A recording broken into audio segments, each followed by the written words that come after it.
Hello everyone, in this video I want to show you in more detail the damage to this Nissan GTR. In short, what happened to it is basically a crash test. I made this scale model myself out of clay and then I took it and smashed it. What, why and how. I explained all of that in the actual crash test video. So, if you haven't seen it yet, you can now click on the suggestion above and watch how this clay car gets smashed. And the footage there was really juicy.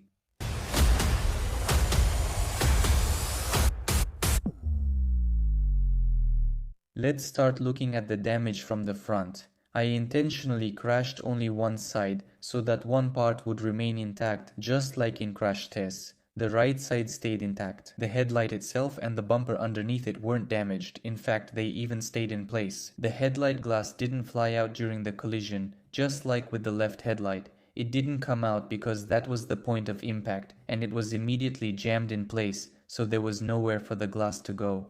If you look from above, you can see how much the left side bent compared to the right. I attached a drawing of the car so you can better see what the original shape of the Nissan was, and just how much the front part of the car bent from its original form.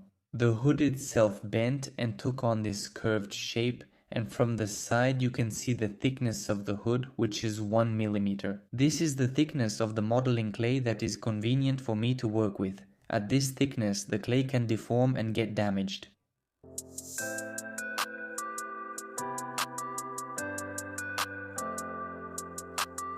The engine itself shifted, and it's pretty tightly pressed by the radiator, while the left fender bent a lot and started to come off its mounts. When the modeling clay is damaged, dents and cracks from the paint appear, which adds realism to the damage. And on the side, the modeling clay itself even tore, and the front wheel got squeezed really hard, which caused the rim itself to crack during the collision. Next, the left side of the body remained intact, smooth, and undamaged.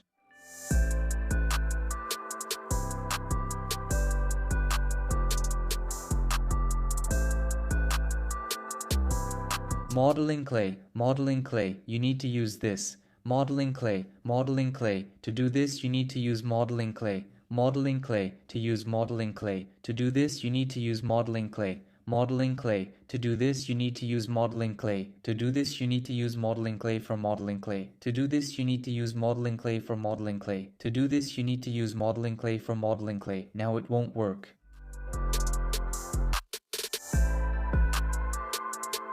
And here's how much the rear part bent compared to the original shape of the body.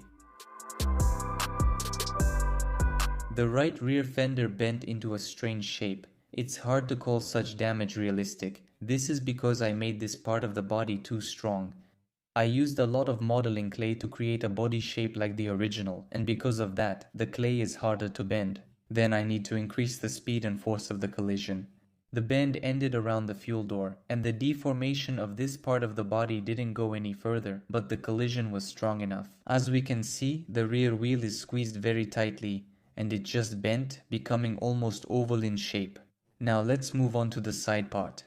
This was a collision with a pole, simulating a side impact. Let's take a look from above right away to see how much the door was pushed into the cabin. You can see that the damage reached all the way to the driver's seat. The rocker panel took the main impact and prevented the body from bending further. The pole also reached the roof, and although it's quite strong, it bent significantly. Large gaps appeared around the door, and at the front it was completely bent out of its hinges, creating a big opening. Inside the cabin, due to the severe damage, this driver's seat is tightly squeezed. There's also a rod from the trunk sticking out of the back seats, and it was needed to open the trunk. And here is the damage we see underneath in the front part. The wheel has shifted a lot, the suspension is damaged, and the engine is displaced to the side. And during the side collision, we can see how the frame rail got bent and the floor was torn at the point of impact with the pole. In the rear part, you can see how much everything shifted and how the wheel got jammed. These were all the visible damages that the Nissan received after the crash test. All this damage is critical, both the front, rear and side parts of the body. I think the front and side damages look realistic, but the rear part doesn't look quite as realistic. I think that in real life it should have been differently, but this is all clay, and still, it's possible to achieve similar damage as in reality. It's really interesting to examine car damage on a small scale, holding them in your own hands. It's a pity that you can't see this live. The camera can't capture everything. That's all I have for you. I hope you enjoyed this video and found it interesting to watch all of this. If that's the case, please like the video to help promote it and my work, and of course subscribe to the channel if you're interested in my clay creations. Thank you all for watching. Goodbye everyone.